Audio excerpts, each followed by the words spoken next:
자, 지난주에 이어서 노아 홍수 사건에 대해서 설교하도록 하겠습니다. 지난주는 노아의 믿음에 대해 설교했고, 오늘은 노아의 방주에 얽힌 얘기들을 살펴보도록 하겠습니다. 그러니까 120년 동안, 긴 세월 동안 배를 만들고 드디어 운명의 날이 다가왔습니다. 방주가 완성되자 하나님께서는 노아와 그 가족들, 그리고 정결한 짐승, 부정한 짐승, 땅에 또 기는 것, 새, 모든 동물들을 그 종류대로 방주에 들어가게 했습니다. 이렇게 들어간 후에 하나님께서 이제 방주의 문을 닫으셨고, 그리고 이제 그 후에 어떤 일이 일어난지는 여러분 대강 아실 것입니다. 오늘 본문 10절을 한번 볼까요? 10절을 보면 9절에 보면 하나님이 노아에게 명하신 대로 암수 둘씩 노아에게 나와 방주로 들어갔으며, 그러니까 노아가 막 힘쓰고 애쓴 게 아니라 동물들이 하나님의 명령대로 노아 방주에 나와갔다는 것이죠. 그런데 여기 10절에 보면 우리가 좀 고민해 볼 만한 말이 써 있습니다. 7일 후에 홍수가 땅에 덮이니, 그러니까 노아의 가족들과 또 동물들이 딱 들어가고, 그러면 이제 그 다음 날부터 비가 딱 내려와야지. 내리면 좋은 건가요? 어쨌든 그렇게 해야 할 거 아니겠습니까? 그런데 즉시 비가 쏟아진 것이 아니고 7일 동안 아무 일도 없었습니다. 그러니까 이 7일 동안이 노아에게는, 여기에는 이제 정확하게 기록되지 않았지만 굉장히 힘든 시간이었을 것이다. 그러니까 120년 동안 하나님의 명령대로 다 배를 만들고, 그리고 동물들을 모으고 가족들을 다 데리고 안으로 들어갔는데 비가 오지 않는 거야. 내일이면 올까? 화요일쯤 올까? 수요일쯤 올까? 목요일쯤 올까? 그러니까 세상 사람들이 얼마나 조롱을 했겠습니까? 방주 주변에 몰려와서 막 두드려가면서 야, 니네들 그 안에서 잘 먹고 잘 살아라. 그렇다고 해서 하나님의 비가 안 옵니까? 비 좀 내려주, 이건 또 아니잖아요. 그건 또 세상의 멸망을 재촉하는 기도니까. 그렇다고 해서 비가 안 오면 또 해결됩니까? 그것도 아니고.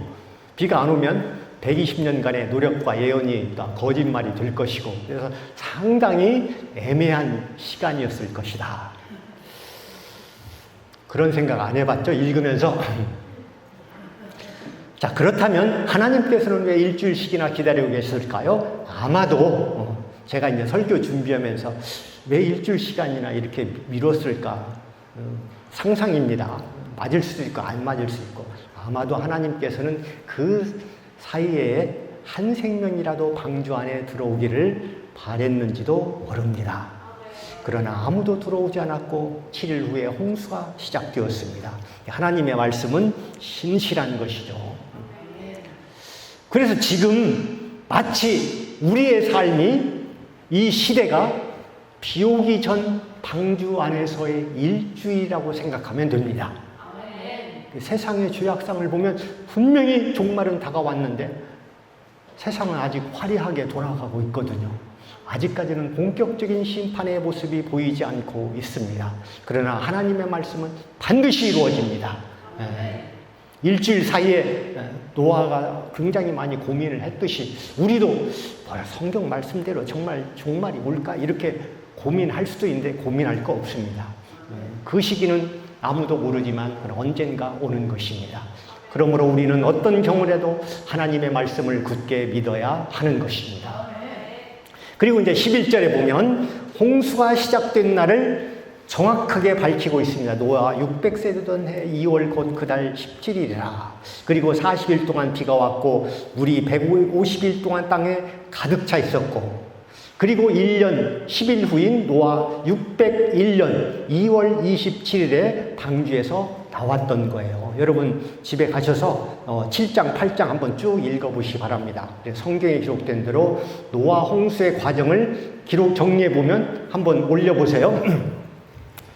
올려보면 2월 10일에 방주로 들어가고 일주일 후에 이제 비가 내리기 시작을 했습니다. 그리고 40일 동안, 그러니까 3월 26일까지 비가 계속 내렸죠. 그리고 그것 때문에 7월 17일까지 그게 150일간 온 지구가 물에 덮이게 되었습니다. 그리고 이제 방주가 아랄산에 머무르게 되었고, 그 다음에 이제 10월 1일, 한 150일이 지났나요? 그 위로, 그래서 산꼭대기가 보이기 시작하고, 11월 10일에 까마귀와 비둘기를 내보냈고, 그리고 다음 해 1월 1일 날 노아가 방주의 문을 열었고, 그리고 2월, 열은 다음에도 한 2달 정도 기다리다가 방주를 떠나게 되었습니다. 그래서 홍수 기간이 전체 1년 10일 정도 이렇게 됩니다. 그래서 성경은 노아 홍수에 대해서 이렇게 정확하게 기록하고 있는 거예요. 그러니까 노아 홍수는 결코 전설이나 신화가 아니라 분명한 역사적인 사실이라는 것을 여러분 알아야 하는 것입니다. 만약에 전설이라면 이렇게 안 나오죠. 그냥 두리뭉실하게 용왕님이 살았는데 옛날 옛적에 이렇게 나올 거 아니겠습니까? 그러니까 세월호가 침몰한 사건이 역사적 사실인 것처럼 노아 홍수 역시 역사적 사실이다. 그리고 또 노아 홍수는 역사상 가장 극적이고 가장 변화가 무쌍한 사건이기 때문에 지구 곳곳에 흔적이 있습니다. 과학자들은 그것을 종교적인 신화로 치부하고 진화론에 묻혀있기 때문에 진리가 왜곡되는 거예요. 몇 가지만 한번 역사상 나타난 진실을 밝혀보도록, 사진 한번 한 가지씩만 올려보세요. 순서죠. 사진 3개 있죠. 네. 이게 이제 그랜드 캐년 그 지층입니다. 지층을 보면 자로 잰 듯이 굉장히 반듯하잖아요. 만약에 저 지층이 수억 년간에 이루어졌다면 저렇게 안 돼 있죠. 저렇게 안 돼 있고 두리뭉실하게 좀 애매하게 됐을 건데, 이 지층을 보세요. 선으로 그은 것처럼 굉장히 반듯하게 일직선으로 됐다는 것은 순식간에 저 지층이 만들어졌다. 그 순식간이라는 것은 바로 노아의 홍수 사건을 가리키는 것입니다. 또 한 가지, 아무거나, 이게 바로 한문 대손자입니다. 그런데 여기 오른쪽 위에 무슨 자예요? 오른쪽 위에가 8팔자잖아요. 왜 8팔자가 들었으면, 7자도 있고 4자도 있고 3자도 있는데 노아의 그 방주에 8명이 들어갔어요. 그것을 그 후손들이 그렇게 알고 한문을 어디 갔어 또? 누가 역사하는 거예요 지금? 그 후손들이 한자를 만들 때 저런 식으로 만들었던 거예요. 이게 우연의 일치가 아닙니다. 이게 대손자 9, 8자가 들어갔다는 거. 또 한 가지 보세요. 이건 이제 인디안 석판인데, 이 전체적으로 이렇게 쭉 보면은 노아 홍수 사건에 대한 것들이 나와 있습니다. 그래서 그 전체를 다 얘기할 수는 없고 요것만 얘기할게요. 요게 뭐 같으냐? 눈과 뭐라고 이제 그거 보고 그것이 아니고 태양입니다. 그런데 왜 태양이 타원형일까요? 이건 태양빛이고, 왜 그러냐면 제가 이제 그 수중기층이 있다고 했잖아요. 수중기층이 있어서 태양을 바라볼 때 이렇게 타원형으로 보일 수가 있다. 다시 말해서 여러분들이 물속에 들어가서 태양을 보면 원이 아니라 타원형 같이 보일 거예요. 이 빛의 굴절에 의해서. 그러니까 그 당시 사람들이 태양을 볼 때 이런 모습이다라고 그린 겁니다. 그리고 이제 그 밑에 이제 여러 가지 할 얘기가 많은데 그건 이제 나중에 성경 공부 시간에 하기로 하고, 이제 이런 것들이 노아 홍수의 역사적인 사실을 증명하고 있는 거거든요. 이런 거에 굉장히 많습니다. 근데 사람들이 안 믿기 시작하면 어떤 증거를 대도 안 믿는 거예요. 그게 문제인 것이죠. 여러분들은 믿으시기 바랍니다. 노아 홍수는 역사적인 사실이었고 지구 곳곳에 그런 흔적들이 남아 있습니다. 어쨌든 노아의 방주, 또 홍수, 이 사건을 통해서 우리는 몇 가지를 배울 수가 있습니다. 첫 번째는 방주는 하나님께서 직접 설계하신 것입니다. 여기서 우리가 깨달아야 할 것은 우리도 역시 하나님의 설계하신 대로 사는 삶이 복되고 아름다운 삶이라 이러십니다. 방주의 길은 138m, 폭이 23m, 높이가 14m. 그러니까 축구장 있잖아요. 축구장을 가로를 좀 줄이고 길이를 조금 더 넓힌 그 정도로 생각하면 되고, 이따가 이제 타이타닉에 대해서도 얘기를 할 텐데, 타이타닉호의 한 절반 정도의 크기다 이렇게 생각하면 조금 이해가 될 것입니다. 그런데 이 구조가 파도에 가장 안전한 구조라는 것이 과학자들의 실험에 의해서 밝혀졌습니다.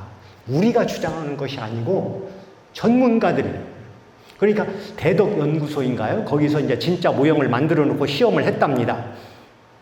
그런데 그게 증명이 된 거예요. 그래서 시험하기 전까지는 그 실험의 연구 대표자가 불신자였었는데, 실험 후에 이런 건 하나님께서 직접 설계하시지 않으면 있을 수 없는 일이다 하고 예수를 믿기 시작했다고 합니다.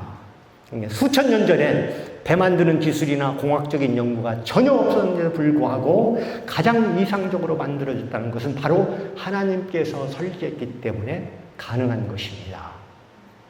그래서 이제 방주만이 가지는 몇 가지 구조를 세부적으로 보면은, 하늘을 향한 창문에는 창문이 없다는 것이죠. 배는 당연히 창이 있어야 하죠. 그래야 바다를 볼 수 있고 주변 상황을 살펴볼 수 있기 때문에. 그러나 방주는 창이 필요가 없습니다. 밖을 내다봐서 뭐게, 시체만 떠다닐 건데. 그러면 뭐 두려움에 빠질 수도 있고, 무엇보다도 창문으로 물이 닥치면 이제 침몰할 수도 있습니다. 대신 하늘에 창을 낸 거예요. 밖을 볼 필요는 없지만 하늘을 보고 공기 순환도 하고, 우리 역시 세상을 보고 살기보다는 하늘에 소망을 두고 살아가는 우리 성도들이 되기를 주의 이름으로 축원합니다. 그리고 이제 안팎으로 역청을 칠했다는 것. 역청이란 뭐냐면 송진이라고 생각하면 됩니다. 송진으로 만든 아스팔트. 이게 이제 방수 효과가 굉장히 좋다고 합니다. 밖에서 방주로 물이 들어오면 안 되죠. 철저히 단절되어야 합니다. 그래서 방주 안에 있는 생명들이 살 수 있는 거예요. 영적으로도 마찬가지. 우리가 세상과 철저히 단절되어야 합니다. 세상의 문화나 풍조를 따라서는 절대 안 되는 거예요. 우리 학생들, 청년들. 문제는 우리가 세상 속에 살면서 그들과 교류하고 그들과 교제를 나눌 수밖에 없는 상황에서 우리의 신앙의 진주를 지켜야 한다는 것. 그게 바로 문제인 것입니다. 그게 우리 신앙인들의 딜레마죠. 차라리 산속에 들어가서 기도원 속에 파묻혀서 기도하고 살면 얼마나 다행입니까? 그렇게 할 수 없는 게 우리의 어떠한 운명 아니겠습니까? 그래서 주님은 우리에게 말씀하십니다. 비둘기처럼 순결하고 뱀처럼 지혜로워라. 그리고 또 한 가지는 엔진, 방향키, 돛, 뭐 이런 운행 장비들이 필요 없다는 것입니다. 운행할 필요가 없잖아요. 그저 떠있기만 하면 됩니다. 엔진이 있다 한들 가야 할 목적지가 어디 있습니까? 온 지구가 물에 잠겼는데. 그래서 엔진이 없는데 운전대도 필요 없는 것이고, 돛도 마찬가지.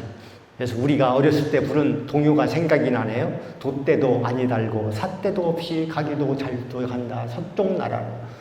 무슨 노래? 네? 반달. 네. 이것이 하나님께서 설계하신 방주만이 가지는 독특한 구조였습니다. 그러니까 하나님이 설계했기 때문에 그 엄청난 홍수에도 살아남을 수 있었던 것이죠. 자, 두 번째, 우리가 방주 사건을 통해서 알 수 있는 것은 방주 안과 밖은 구원과 멸망의 경계선이다라는 것이죠. 여러분, 그 타이타닉 영화 보셔서 알죠? 타이타닉호는 1912년 영국에서 건조한 대형 호화 여객선입니다. 그래서 그 1등석의 가격은 현재 시세로 한 6천만 원 정도 된다고 그래요. 굉장히 비싼 배죠. 근데 영국 사우스 햄프턴 항에서 뉴욕 항으로 가던, 그러니까 천여항에 첫 번째 항해인데 1912년 4월 14일 밤 11시 40분 뉴펀들랜드 해역에서 빙산과 충돌해서 2시간 40분 만에 침몰을 했습니다. 그래서 구명보트에 탈 수 있는 인원은 절반도 안 된 거예요. 그래서 새벽 2시 이후부터 배가 침몰하기 시작했고, 그래서 추운 바닷속에서 수많은 사람들이 익사하거나 얼어 죽었던 것이죠. 이 사고로 승선자 2,208명 중에 1,513명, 그러니까 대략 한 3분의 2가량이 죽었던 겁니다. 그래서 세계를 놀라게 한 사상 최대 해난 사고였습니다. 여러분, 노아 홍수하고 타이타닉 사건은 뭐 비교 자체가 안 되죠. 타이타닉 배는 그냥 어떤 한 선박의 조난 사고였고, 노아 홍수는 전 세계 멸망 사건이었기 때문입니다. 그래서 이제 타이타닉 사건은 배에 있는 사람들이 다 죽었어요. 구명선 타고 떠난 사람들은 살았고, 근데 반대로 노아 홍수는 배 안에 들어가지 못한 사람들은 모두 죽었던 것입니다. 당시 인구는 최소 10억 정도로 이렇게 보고 있습니다. 최소 10억. 몇십억이 될지 모르는 거죠. 왜냐하면 그 당시에 수명이 상당히 길었기 때문에 우리가 생각하는 것 이상으로 인구가 굉장히 많았다는 것입니다. 그 모든 사람들이 노아 가족 외에는 다 물살에 휩쓸려서 죽었습니다. 자, 그런데 이 두 사건 사이에는 공통점 하나가 있어요. 그러니까 당시 타이타닉 사건의 그 목격자의 진술에 의하면 그 1,500여 명이 물에 빠져 죽어갈 때 저들이 지르는 비명소리는 마치 지옥과 같았다는 것입니다. 상상해 보십시오.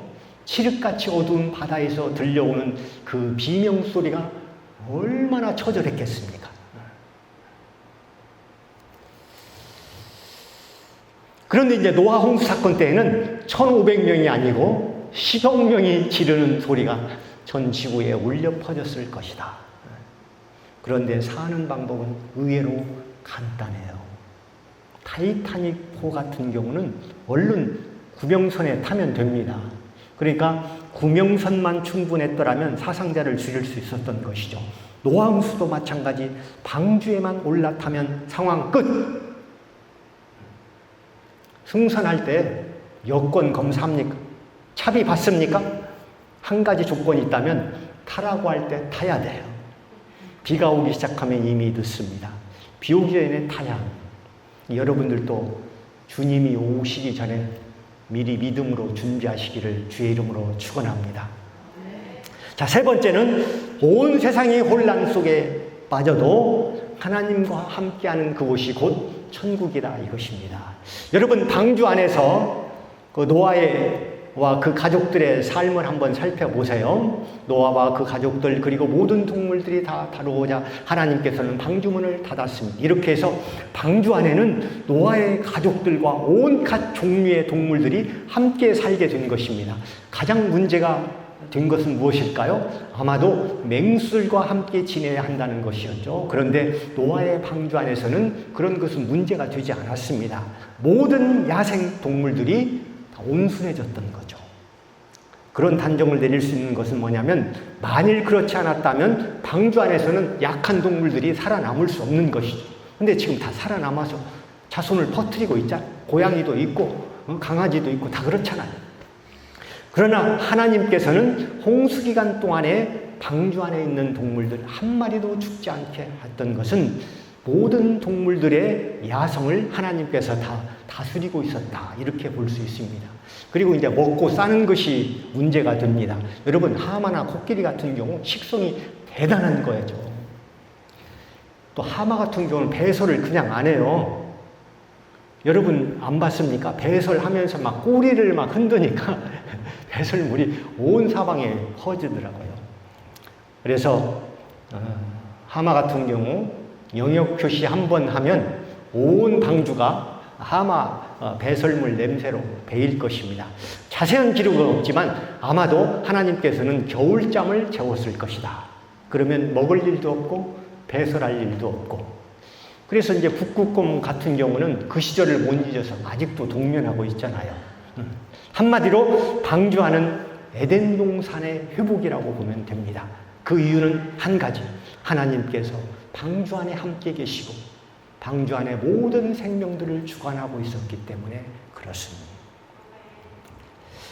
그러면 노아와 방주 안에서 이와 같이 에덴 동산이 회복되고 있었는데 방주 밖에서는 무슨 일이 벌어지고 있었을까요? 홍수가 시작되자 물이 불어 산이 덮이게 되었습니다. 그리고 40일간 비가 와. 그런데 여러분, 지구가 덮이려면 40일간 비가 와도 덮이지 않습니다. 그런데 성경을 보면 다 나와 있잖아. 화산이 터지고 쓰나미가 몰려오고 지하수가 터지고 하늘에 있는 물충이 다 쏟아져 내리고 그러자 땅의 모든 산들이 덮이게 된 것입니다. 그래서 방주 안에 들어가지 못한 모든 사람들과 동물들이 다 멸망을 당했던 것이죠. 그래서 방주 안에는 낙원이 회복되고 있었는데 방주 밖에서는 처참한 심판이 이루어지고 있었습니다. 여기서 우리가 알 수 있는 진리는 뭐냐면 오늘 우리가 아무리 힘들어도 우리 가운데 하나님이 계시면 하나님께서 우리 가정을 다스리고 우리 교회에 함께 있으면 우리는 평안할 수 있는 것이죠. 우리는 기쁨을 나눌 수가 있습니다. 여러분, 우리가 아무리 힘들어도, 여러분이 아무리 힘들어도 전 지구가 물에 잠기는 상황보다 어려운 일이 있겠습니까? 조금 힘들어도 인내하십시오. 하나님을 믿고 하나님이 내 안에 들어와서 내 마음을 주관하고 우리 가정을 이끌면 모든 문제는 사라진다. 이런 믿음을 가지고 오늘을 사는 저와 여러분이 되기를 주의 이름으로 축원합니다. 그리고 마지막 네 번째로 하나님의 섭리에 순응하는 삶. 이게 바로 복된 삶이다 이것입니다. 아까 방주의 그 구조적 특징 중에 하나가 엔진이 없고 방향키도 없고 돛대도 없고 삿대도 없다고 했습니다. 그저 물결 흐르는 대로 떠 있기만 하면 되는 거예요. 우리의 삶도 마찬가지. 하나님의 섭리에 맡기고 그저 흘러가는 대로 가면 되는 거예요. 그렇다고 해서 아무런 노력도 하지 말라. 이건 아닙니다. 하나님이 원하시는 방향대로 노력을 해도 하나님의 섭리에 맞게 노력을 해야 그 노력의 결과가 나타나는 거예요. 내가 아무리 하나님이 원하시는 반대 방향으로 열심히 가도 그것은 헛수고가 되는 것이죠. 여러분, 우생마사란 말 아시죠? 직역하면 소는 살고 말은 죽는다. 그러니까 예를 들어서 이제 아주 커다란 저수지에 말과 소를 동시에 가운데다 빠뜨리면 둘 다 헤엄쳐 나오기는 마찬가지예요. 그런데 말의 헤엄 속도가 소의 헤엄 속도보다는 한 2배 정도 빠르다고 합니다. 그러니까 네 발 달린 동물이 정말 헤엄은 잘 칩니다. 특히 말이 그런 거예요. 그런데 장마기에 큰 물이 지면 이야기가 달라집니다. 갑자기 몰아닥친 홍수로 강가에 물살이 거칠어지고 그런 큰 물에 소와 말이 동시에 빠지면 어떻게 된다고요? 소는 살고 말은 죽습니다. 왜 그런가 봤더니 말은 헤엄을 잘 친다고 했잖아요. 그러니까 물살이 착 떠미니까 그 물살을 이기려고 막 헤엄쳐 달리는 거예요. 그런데 1m 전진하면 2m 후퇴, 1m 전진하면 또 2m, 또 후퇴. 그래서 한 20분 정도 헤엄치다가 제자리에 맴돌다가 결국은 지쳐서 물을 마시고 깨끗하게 하는 거죠. 그런데 소는 절대로 물살을 거슬러 올라가지 않습니다. 그냥 물살을 등에 지고 같이 떠내려 가는 거예요. 뭐 땀시 이렇게 물이 많다냐. 그리고 한 10m 떠내려가면 한 1m 정도 무트로 가고 또 10m 떨어지면 또 흘러가게 되면 한 1m 정도 또 물가로 가해로 또 가게 되고 그러다가 한 2-3km 떨어져 나가다가 강가의 얕은 모래밭에 발이 닿으면 엉금엉금 걸어 나오는 거예요. 강가로만 나오면 주인이 찾아오게 되어 있습니다. 왜? 소고기가 비싸니까. 그래서 우생마사인, 인생은 순리대로 살아야 한다는 것을 말해주는 거예요. 네. 세상 사람들은 순리라고 말하지만 우리는 뭐라고요? 섭리. 하나님의 섭리대로 살면 여러분의 인생은 그 자체로 성공적인 삶이 되는 것입니다. 그 순리대로 살아가는 중에 한 가지, 이제 결혼 문제도 그렇습니다.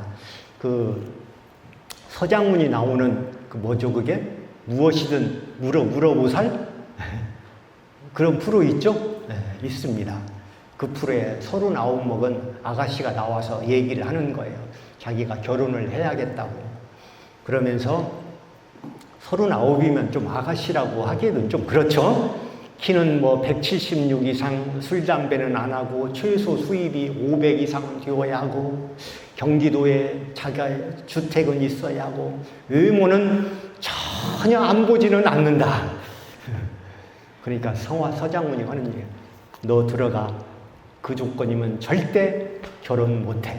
아니에요. 저 많이 오픈했어요.